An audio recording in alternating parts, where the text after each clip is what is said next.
Hello, my fellow Ripplers. This is Chris Miles, your cash flow expert and anti-financial advisor. Hey, I'm going to welcome you out for a wonderful show, a show that's for you and about you. Those of you that work so hard for your money, but you're ready for your money to start working harder for you now. So you work because you want to, not because you have to. So you have that life of freedom, prosperity, and a cash flow and passive income today, not 30 or 40 years from now, but right now, to live the life that you love, to do what you love with those that you love.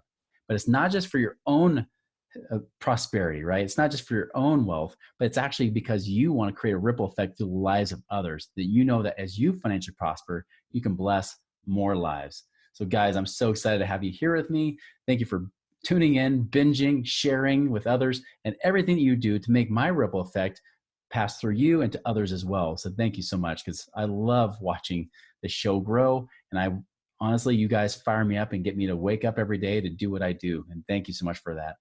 As a reminder, check out our website, moneyripples.com, for more information there, or you can even reach out to me through there too. Check it out. So today I want to talk about something that a lot of people really haven't heard much on, just because it got passed into Congress here in the United States.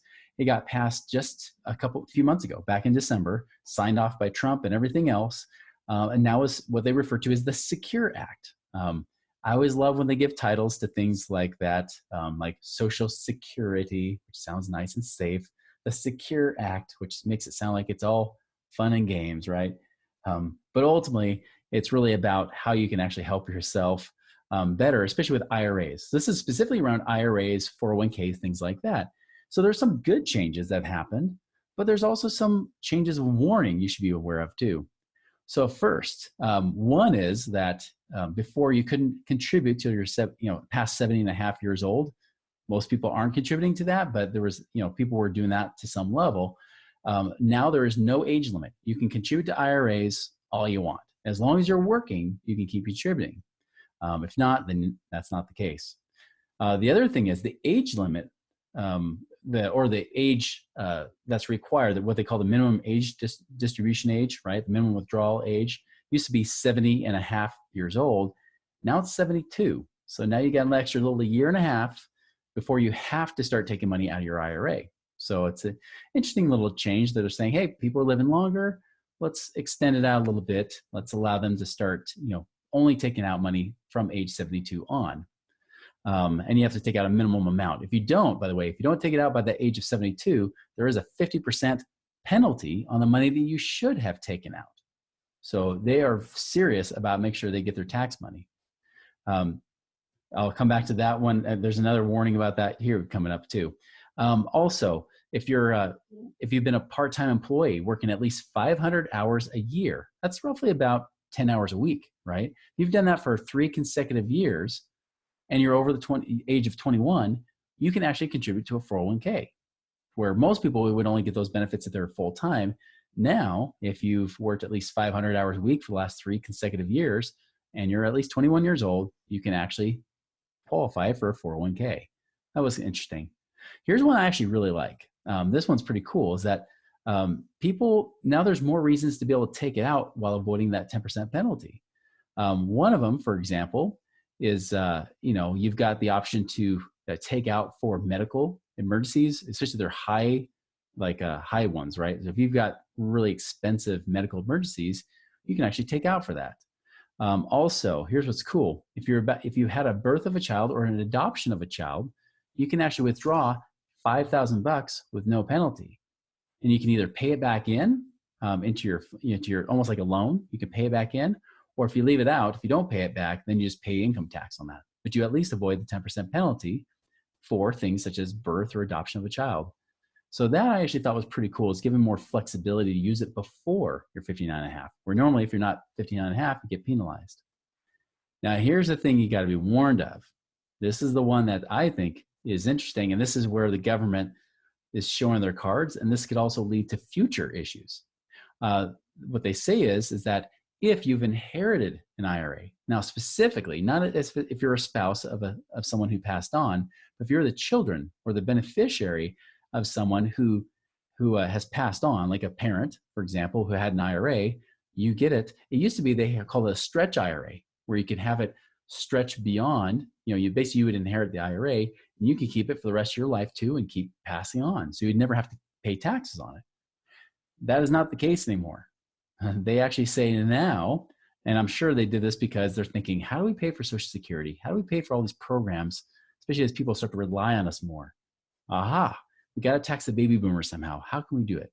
Oh, we just won't tax the baby boomers. We'll tax their children. We'll tax them. So what happens is that now you've got to use up, you actually got to start cash, you got to cash out that IRA within 10 years of inheriting it. So you can't stretch it out your whole life. Within 10 years, you've got to be able to cash out that entire IRA or 401k that your family passed on you. So that is a big change. And it's kind of a slick way for them to say, hey, you know, those baby boomers, they vote a lot. Do we really want to tax them more? That'd be tough. But if we pass on to their kids, hey, what the heck, you know?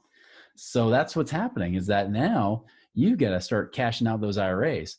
So if you're the parent, right, if you're the person with the IRA right now thinking, I might die with this thing, you may not want to, because now that's something that's going to get taxed at some point within so many years. They've got to cash that out and pay taxes on it. So that's one thing to be aware of. You know, now, of course, there's been lots of clients I've had come to me that said, hey, I inherited this IRA from my parents. I could cash it out right now. What should I do with it? Yeah, there's plenty of options of something you can do with that. But if you're trying to take that traditional route of delaying and avoiding taxes and things like that, which is why people put money in IRAs in the first place in many cases, it's not serving that purpose anymore. It's not as great of a vehicle. You know, that's something you might say, well, maybe I need to use it up now, which is exactly what the government's counting on. Because if you don't use it up, your heirs will have to use it up. And that will mean taxes will be paid. And they could say, hey, we got more income coming in for the IRS. Yay. So that's what the Secure Act is. Not a whole lot of secure behind it, but it does give you some cool little extra features. I especially like I said before, the fact you can avoid a 10% penalty for using it for first baby, you know, for a newborn baby or an adoption, using it for big medical emergencies. I think that's a huge one that, you know, most time people had to qualify for some drastic financial emergency. And just to say, hey, I got $20,000 in medical bills, cool, you can use it for that. So I think that's an awesome thing. You know, the retirement age and all that stuff, whatever, that I don't think that really made much of a difference or much of a benefit, but hey, you know, there's some cool little extra stuff they put in there. So anyways, I know that's not a whole lot. The thing is, here's what I have to say about IRAs in general, right? If I were to throw my 2 cents, if your plan is retire before you're 59 and a half, why are you putting money in these things? Why would you put money in something that doesn't meet your goals, right?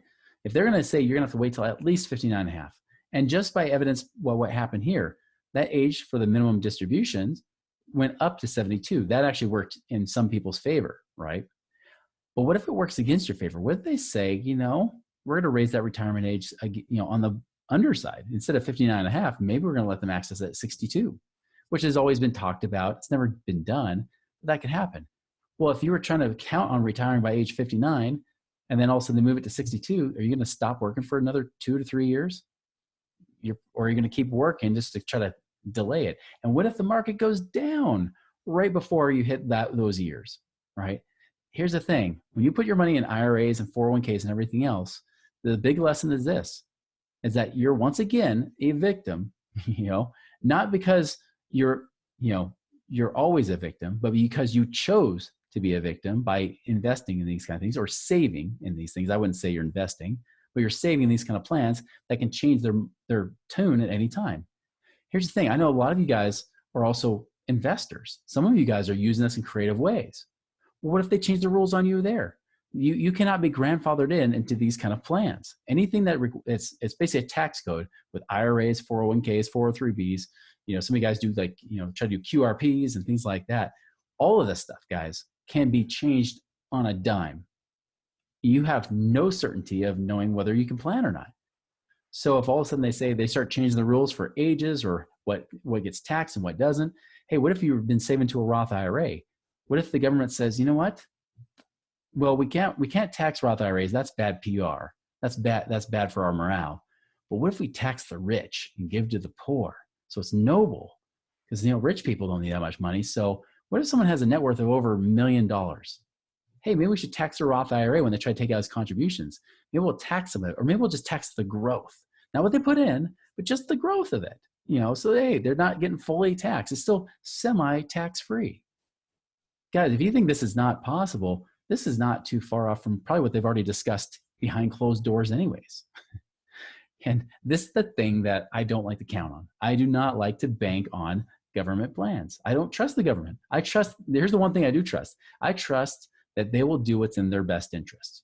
And I'll trust that they'll do whatever it takes for them to ensure that they keep paying for programs, try to keep people happy, especially as we're moving more into an entitlement type of society.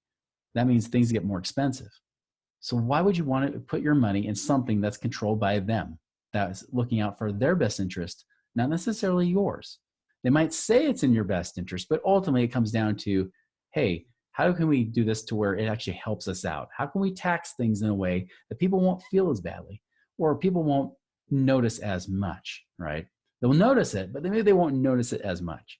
That's the thing I'm worried about, guys. Like, that's the thing that I fear the most. This is why I tend to keep my money away from those kind of plans. If I do anything that has tax benefits, I make sure that I'm grandfathered. I have a contract or something in. That's why I use life insurance, because I know, hey, I'm grandfathered into those rules. I have some certainty behind that. But in other things, if I'm using IRAs or 401ks, I'm at the whim of whatever some congressman thinks is in my best interest, whether it is or not. Do you trust them? So anyways, guys, I'll leave that with you. You can decide that for yourself. I'm not telling you either way what to do, but I am saying be careful and make sure that if you want a retirement plan that's going to hit what your goals are, if you want to retire by the time you're 40 or 50 or 55, make sure that what you're investing in aligns with that goal versus actually take money away from your goal, only allowing you to now retire later. So keep that in mind, guys. I hope you make it a wonderful and prosperous week. We'll see you later.